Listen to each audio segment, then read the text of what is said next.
In the scorching heat of the ancient Greek battlefield, the sound of clashing shields and the roar of soldiers filled the air. Among the chaos, a formidable sight emerged, the phalanx, the backbone of Greek military might. Created around 700 BC, this formation was not merely a strategy, but a symbol of unity and strength. The hoplites, clad in heavy armor, stood as an impenetrable wall of spears, their shields locked in a defensive fortress. The phalanx was more than a formation. It was a testament to the discipline and resilience of the Greek warriors. Each hoplite, equipped with a long spear and a large shield, understood the importance of unity. The formation demanded precision and coordination, transforming individual soldiers into an unstoppable force. The shields, overlapping like the scales of a mighty beast, protected not just the bearer but also the comrade beside him. As the phalanx advanced, the ground trembled beneath their feet. The wall of spears, a daunting sight to any enemy, was a masterpiece of ancient warfare. The soldiers moved as one, a synchronized dance of death, their spears thrusting forward in unison. The phalanx was a fortress on the move, each hoplite a vital brick in the wall. Yet, the phalanx was not invincible. Its strength lay in its formation, but its rigidity was also its weakness. The rise of the Roman legions, with their superior mobility and innovative tactics, marked the beginning of the end for the phalanx. The Romans, with their flexible maniples, could outmaneuver the static Greek formation, slowly rendering it obsolete. The phalanx, once the epitome of military prowess, gradually faded into history. Its legacy, however, endured, a reminder of the power of unity and discipline on the battlefield. Though surpassed by new strategies, the phalanx remains an iconic symbol of ancient Greek warfare, a testament to the ingenuity and courage of the hoplites who once stood as an unbreakable line of defense. The phalanx was a formidable ancient Greek military formation that emerged around 700 BC, characterized by its disciplined and heavily armored soldiers known as hoplites. Each hoplite was equipped with a 2.5-meter spear, a large round shield, a short sword, a helmet, chest armor, and greaves, amounting to a total weight of approximately 35 kg. This heavy gear was donned just before battle, reflecting the burden it placed on the soldiers. The spear, the primary weapon, featured an iron tip and a metal latch at the other end, which served multiple purposes. It could be planted in the ground to counter cavalry charges, provided balance, and could be used as a bludgeoning tool if broken.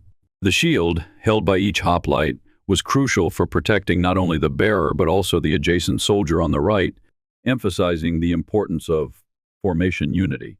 Left-handed individuals were excluded from the phalanx to maintain this right shield alignment. A flautist was employed to maintain marching rhythm, ensuring the tight formation necessary for effective shield overlap. The first two rows of soldiers held their spears forward, while the rear rows angled theirs at 45 degrees to prevent over-the-top attacks, creating a nearly impenetrable wall of spears. Despite its defensive strengths, the phalanx had vulnerabilities. Its tight formation limited mobility, making it susceptible to flank attacks, which required cavalry or light infantry for protection. The phalanx's true challenge came from facing another phalanx, where victory often hinged on experience and numbers. The rise of Roman legions, with their enhanced mobility and innovative tactics, gradually rendered the phalanx obsolete. Yet, the phalanx remains a testament to ancient Greek military ingenuity, emphasizing discipline and unity. Its legacy endures as a symbol of the bravery and strategic brilliance of the hoplites, who once stood as an unyielding defensive line. In the heart of ancient Greek warfare, amidst the clamor of clashing weapons and the thunder of footsteps, the phalanx stood as an unyielding fortress of discipline and strength. The battlefield, a canvas of chaos, was transformed into a symphony of unity as hoplites, clad in their formidable armor, formed a tight shoulder-to-shoulder formation. This was not merely a gathering of soldiers, it was a living, breathing entity, each part integral to the whole. The shields, large and round, were not just defensive tools but symbols of mutual protection. Each hoplite held his shield in a way that not only guarded himself, but also covered the right flank of his comrade beside him. This intricate dance of protection was pivotal to the phalanx's impenetrability. Yet, this unity came with a price. Left-handed men were excluded, for their natural inclination would disrupt the synchronized shield wall, a testament to the strict discipline required to maintain the formation's integrity. Amidst the cacophony of war, a flautist's melody rose, a rhythmic heartbeat that guided the hoplites' steps. This musical cadence was not merely for morale, it was essential for maintaining the synchronized march, ensuring that the formation remained unbroken even as the soldiers advanced into the fray. The spears, held by the front rows, pointed menacingly forward, a forest of death awaiting any who dared to approach. Behind them, the rear rows tilted their spears at a 45-degree angle, a clever tactical maneuver to prevent enemy weapons from finding their mark over the top of the formation. This strategic positioning was a masterstroke, transforming each hoplite into both a swordsman and a defender, their spears a versatile weapon ready to adapt to the ebb and flow of battle. The phalanx was a marvel of ancient warfare, a testament to the power of unity and discipline. Each hoplite, though an individual warrior, became part of a greater whole, a living shield wall that stood resolute against the tide of war. This formation, born of necessity and honed by experience, was not just a tactic, it was a symbol of strength, a beacon of hope for those who stood within its ranks. In the end, the phalanx told a story of human ingenuity and the unyielding spirit of warriors, a story etched into the annals of history, reminding us of the power of unity in the face of adversity. In the heart of ancient Greek warfare, the spear stood as the quintessential weapon of the hoplites, a testament to their ingenuity and the backbone of the phalanx formation. This formidable instrument of war was not merely a tool of combat, but a symbol of unity and strength. The spear, measuring 5 meters in length, was a marvel of design, featuring an iron spike at its tip and a metal latch at the other end. These features were not just for show, they were meticulously crafted to serve multiple purposes on the battlefield. As the hoplites advanced, the ground trembled beneath their feet, their spears held high like a forest of death. The iron spike gleamed menacingly, ready to pierce through armor and flesh alike. The metal latch, often overlooked by the untrained eye, was a masterpiece of functionality. It allowed the spear to be planted firmly in the ground, transforming it into a barrier against the thunderous charge of cavalry. This simple yet ingenious design ensured that the hoplites could stand their ground even against the most ferocious onslaughts. The spear's versatility was unmatched. In the chaos of battle, if the spear were to break, it became a bruising weapon, its sturdy shaft capable of delivering crushing blows. This adaptability was a testament to the hoplites' resourcefulness and the enduring design of their primary weapon. On the battlefield, the spear was more than just a weapon, it was a psychological tool. The sight of a wall of spears advancing relentlessly was enough to instill fear in the hearts of enemies. The hoplites wielded their spears with precision, each thrust and parry a choreographed dance of death. The sound of spears clashing against shields echoed across the plains, a symphony of war that dictated the rhythm of battle. The spear's significance extended beyond its physical form. It was a symbol of the phalanx's strength and unity. Each hoplite, armed with this versatile weapon, was not just an individual warrior but part of a cohesive unit, a living, breathing entity that moved and fought as one. The spear was the embodiment of their discipline and strategy, a tool that turned ordinary men into an unstoppable force.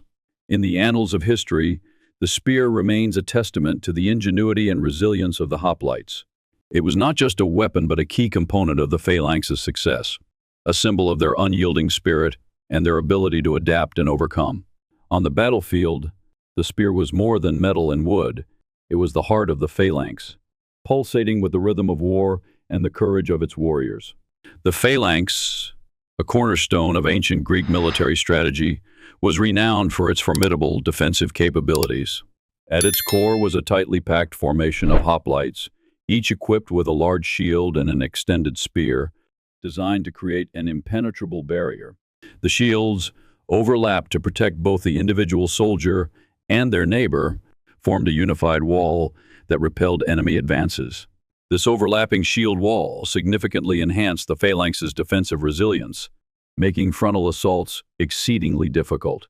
The spears, held by the frontline soldiers, presented a daunting array of sharp points, discouraging direct confrontation. Those in the rear rows angled their spears to provide additional protection against projectiles and overhead threats, further fortifying the formation. This layered defense mechanism ensured that the phalanx remained a steadfast bulwark against enemy forces. Casualty replacement was seamless, with rear soldiers stepping forward to fill gaps left by fallen comrades. This continuous reinforcement maintained the formation's integrity and relentless pressure on the enemy, embodying an unyielding defensive line. The hoplites' heavy armor and large shields rendered them highly resistant to projectiles, allowing them to withstand bombardments and engage in close combat at optimal moments.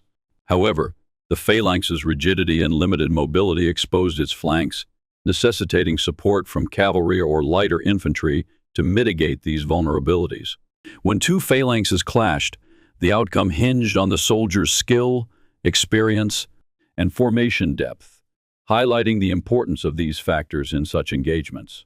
The phalanx's strengths were rooted in its formation and weaponry, but its limitations underscored the need for adaptability and complementary forces. In essence, the phalanx's defensive prowess was a testament to the strategic use of shields and spears, coupled with the discipline and resilience of its soldiers. While its limitations influenced the evolution of military tactics, the phalanx remained a dominant force in ancient Greek warfare, exemplifying the effectiveness of a well-coordinated and armored formation.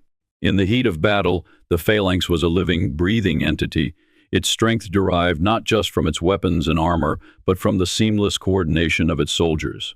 The hoplites, standing shoulder to shoulder, formed an unbreakable wall of shields and spears, a testament to their discipline and unity. Yet, the true power of the phalanx lay in its ability to adapt and endure, even in the face of heavy losses. As the clash of weapons echoed across the battlefield, the front lines bore the brunt of the enemy's assault. Soldiers fell, their shields dropping and spears slipping from their hands. But the phalanx did not falter. Behind the front lines, the rear ranks stood ready, their eyes fixed on their comrades ahead. When a hoplite fell, the soldier behind him stepped forward without hesitation, filling the gap and maintaining the formation's integrity. This constant replacement was not just a matter of strategy, it was a lifeline, ensuring that the phalanx remained a cohesive force. The pressure from the rear was relentless. As each soldier moved forward, they pushed against the backs of their comrades, driving the entire formation forward. This forward momentum was crucial, not only for maintaining the wall of spears, but also for keeping the enemy at bay. The phalanx was a machine, each hoplite a cog in a well-oiled system, working in unison to achieve a single goal: victory. The rhythm of the battle was dictated by the flautist, whose melodies guided the soldiers' movements. Even in the chaos of combat, the hoplites marched to the beat, their steps synchronized, their shields locked together. This unity was the phalanx's greatest strength, allowing it to withstand even the fiercest attacks. Yet, the phalanx was not invincible. Its rigid formation, while a source of strength, also made it vulnerable to flanking maneuvers. The soldiers knew this, and they relied on their cavalry and light infantry to protect their sides. But within the formation itself, the dynamics of replacement and forward pressure ensured that the phalanx remained a formidable force. In the end, the phalanx was more than just a military formation. It was a symbol of the hoplites' resilience and determination. Each soldier, though an individual, was part of a greater whole, their lives intertwined in the pursuit of a common goal. The phalanx's ability to adapt and endure was a testament to the ingenuity and courage of the ancient Greek warriors, a legacy that would endure long after the battles had ended. The phalanx, once the undisputed master of ancient battlefields, began to crumble under the weight of its own limitations. For centuries, it had reigned supreme, its tightly packed formation of hoplites a symbol of Greek military prowess. Yet, as the tides of war shifted, so too did the fortunes of this once mighty formation. The rise of the Roman legions marked the beginning of the end for the phalanx, their innovative tactics and superior mobility proving to be its undoing. The Romans, with their flexible maniples and strategic ingenuity, exploited the phalanx's weaknesses with ruthless efficiency.